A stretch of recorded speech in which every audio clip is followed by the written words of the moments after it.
A long time ago, in a certain country, there lived a poor farmer. The farmer had 3 sons. The eldest son's name was Muhyiddin. The second son's name was Salahuddin. And the youngest son's name was Asim. Muhyiddin and Salahuddin. But Asim was very lazy and a shaka. He would lie around all day. He would be lost in thoughts, lying with his legs stretched out, doing nothing, and sometimes not even bathing for weeks. Because of this, people considered him dirty and foolish. One morning when the farmer reached his field, he saw that the grass beds. Look, Muhyiddin, someone is stealing our grass. Watch over the field tonight and catch the thief. No, father. No, I can't do this. After working hard all day, I won't be able to stay awake at night. It's beyond my capability. Hearing this answer, the farmer addressed his other son Salahuddin and said to him, Only Asim can do this work.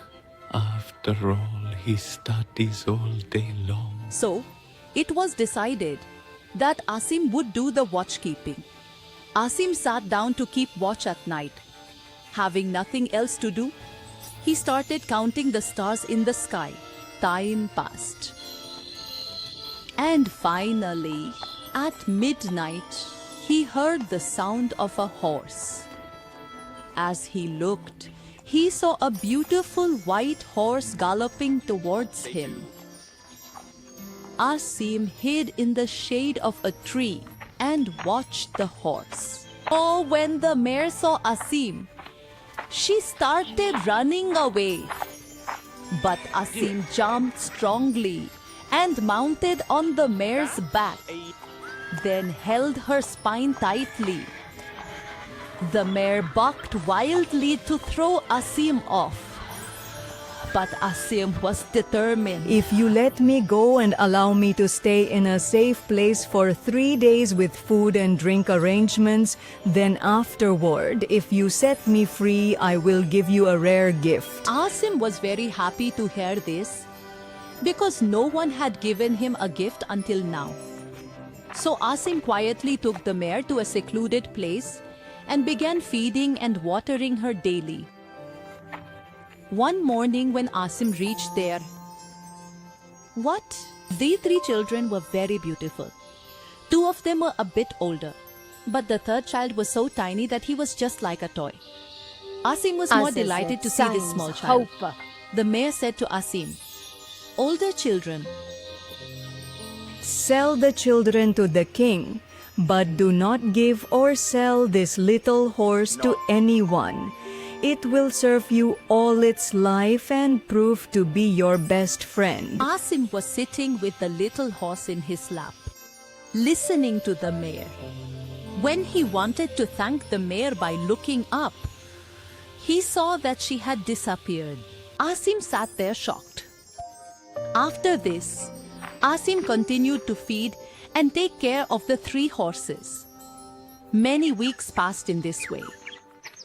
During this time, the horses grew rapidly, but the little horse did not grow much. Coincidentally, one day when Asim fell asleep, Muhyiddin reached the place where the horses were. When he saw the horses, greed arose in his heart. Wow, such beautiful horses. He immediately called Salahuddin and showing the horses said, There's going to be a fair in the city tomorrow. People will also come to buy horses for the king's stable. Let's sell these horses there tomorrow. You are absolutely right. Let's quickly take these horses from here. No, it's not the right time yet. We will come early tomorrow morning and take these horses. So, the next morning, the 2 of them secretly went and took the 2 big horses and set off. Only the little pony was left. After a while, when Asim arrived there, he became very worried upon finding the horses missing. Meanwhile, the little pony came to Asim and said, Your brothers have taken those horses so they can... Oh, so you can talk as well.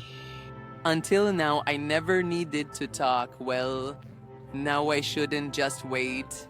Quickly get on my back. Oran mounted the horse, up Mai Harda or Mountada, and the horse began to race like the wind.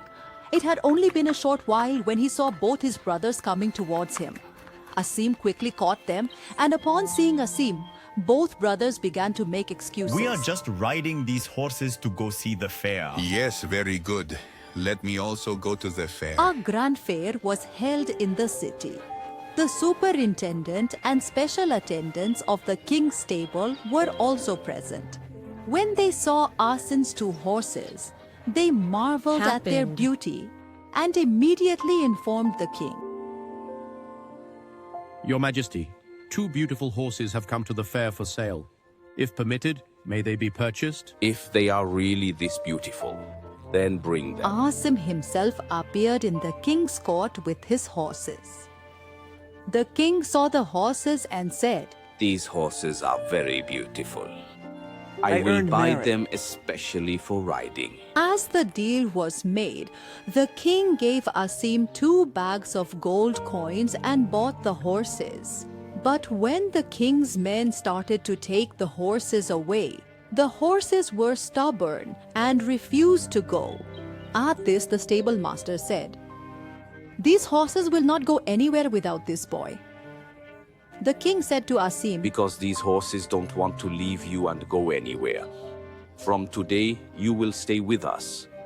I am giving you the job of the horse stable. Asim sold the pouches of gold coins to his brothers and stayed with the king himself. In the king's palace, his days began to pass very comfortably. His little horse was always with him, but the stable master became envious of him. So he started to fill the king's ears against him. One day, he told the king, Your Majesty, this Asim talks a lot of big things. One day he was saying that if I want, I can even catch a golden deer. Hearing this, the king asked with great curiosity, What time? Several golden deer that live in this remote southern region. Go present Asim immediately. When Asim was present, the king requested him to bring a golden deer. Asim, surprised, said, But sir, I don't even know where the golden deer is. So how can I bring it? The emperor became very angry with this answer and said, So this means you will not follow orders. Go, capture Harin and present him before us within 3 days. Otherwise, your life is at risk. Your neck will be severed. The poor Asim, hearing this, became very upset and returned to the stable. Seeing Asim so worried, the little horse asked him, No mono mons. My friend, what's the matter? Why are you upset? Asim recounted the entire tale, to which the horse replied, Do not worry. Tell the king to give you a golden bucket and golden grains, and also give a silk rope. We will set off tomorrow morning. The king provided all these things, and Asim set off on his tiny horse before sunrise. The sun had barely risen in the sky when Asim had already covered half the world. The horse said, Look, this is it. There is the southern area where the golden deer lives. Drop the golden grains under the tree and hide behind a tree yourself. Hardly any time had passed when the golden deer arrived and started eating. Asim made a loop with a silk rope and threw it strongly over the deer's head. The loop fit right around the deer's neck. Asim quickly began to pull the rope. The noose tightened around the deer's neck. After catching the deer, Asim mounted his horse and returned. When the king saw the golden deer, he was very pleased. But the chief of the stables became even more envious. And as days passed, the king's trust in Asim increased. But this matter was troubling the stable master greatly. Then one day, he said to the king, Sir, this Asim keeps boasting a lot. Yesterday, He was saying that if I wanted, I could even bring this beautiful princess who lives in this far-off northern area. The king exclaimed with great enthusiasm. Is it the same beautiful princess who roams around in boats by the sea? Go, call Asim right now. When Asim arrived, the king ordered him to bring the princess. Your Majesty, I don't even know where the princess lives, so how can I bring her? Hearing this, the king got angry again and said, "Ho Siti, ayahaldi." This means that you cannot endure this trouble. Bring the princess before us in 6 days, or your life will not be safe. Asim returned to the stable, troubled again. Seeing Asim's condition, the horse said, What happened, Asim? You're upset again today? Asim told the horse everything. Maniri called to see or pee har se ki sabab. Hold back your tears. Quickly get a silk tent and take gold and silver utensils and the best food. We will leave at dawn. Asim quickly arranged all these things and set off on his horse the next morning. The horse was racing on, covering miles in seconds. Finally, they reached the seashore where the world ended. The horse stopped there. Asim got off the horse. The horse said, Now pitch your tent here and arrange those gold and silver utensils inside. Then place all those delicious foods in those utensils. When Asim finished all this work, the horse said, Now you hide and keep watching.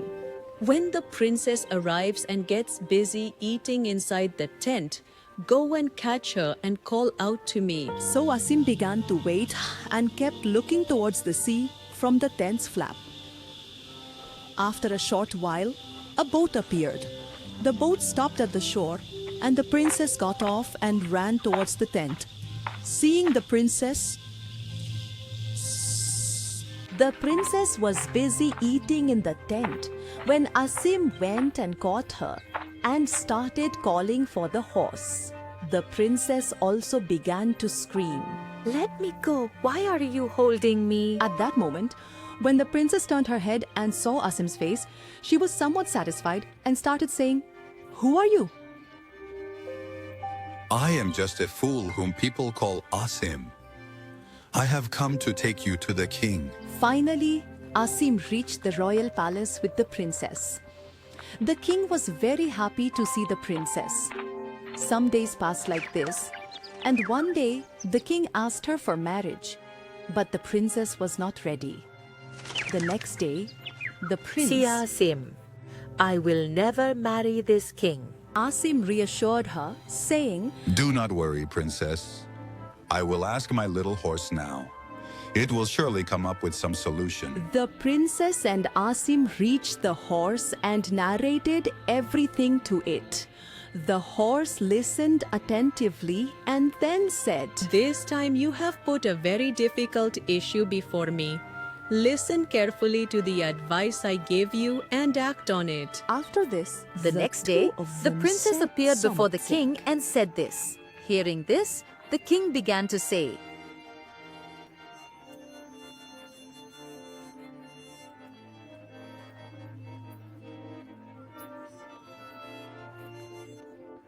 How can a person become young again? Your Majesty, there is a way. If a person takes a dip in goat's milk for 1 minute, then they can become as young as their heart desires. Can this really happen? Yes. In our country, this is a common tradition. Now you will see for yourself if your heart is truly as young as you claim it to be. The king immediately ordered that a large cauldron be filled with goat's milk and presented. Attendants ran and soon brought a large cauldron filled with goat's milk. All the courtiers were watching this spectacle in amazement. Everyone was waiting for the 1-minute interval, but 1 minute seemed like an hour. Finally, the time was up, and people were looking at him intently. Emerging from the container, the king was proudly looking at the princess and Emmy. The people watching this in the court began whispering to each other and started saying, "Oh, this king hasn't changed a bit." The princess stepped forward and said to the king, "Your Majesty, I'm sorry, but it's now proven that your heart is not as young as you think." The king asked with great surprise, Am I really no longer young and beautiful? The princess immediately jumped and presented a mirror to the king. When the king saw his own ugly face in the mirror, he said in a very sad tone, "You're right, I have become very bad, but God forbid it has reached such an extent." The king then said, Yes, I will arrange it right now. Saying this, the king immediately arranged the princess's marriage to Asim and gave them many gifts. Asim and the princess mounted the tiny horse and set off towards the princess's homeland. On the way, he said, "Today we have all this happiness thanks to the cleverness of this magical horse." The trick of dipping in goat's milk really was well suggested by it.